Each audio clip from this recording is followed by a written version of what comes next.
vrai que Joe Biden se serait bien passé de ce procès, d'autant qu'il se tient à quelques pas seulement de son QG de campagne à Wilmington dans le Delaware. C'est le fief des Biden.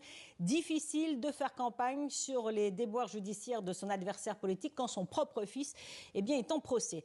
Donald Trump, je vous le rappelle, la semaine dernière a été condamné pour avoir falsifié les comptes de son entreprise. Hunter Biden, lui, est accusé, vous l'avez dit, d'avoir falsifié un document en 2018 pour pouvoir acheter une arme à feu. Il a menti, il a reconnu, alors qu'il était complètement accro aux drogues. Il est sobre aujourd'hui, mais il était vraiment très toxicomane à l'époque. Il s'était décrit justement comme non toxicomane dans le formulaire pour pouvoir acheter cette arme.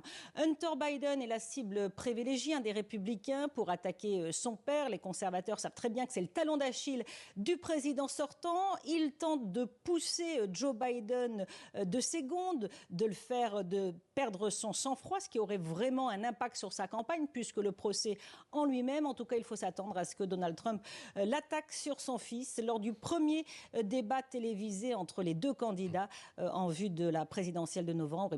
Ce débat, ça sera le 27 juin prochain. En direct de New York, Elisabeth Guedel. Merci Elisabeth.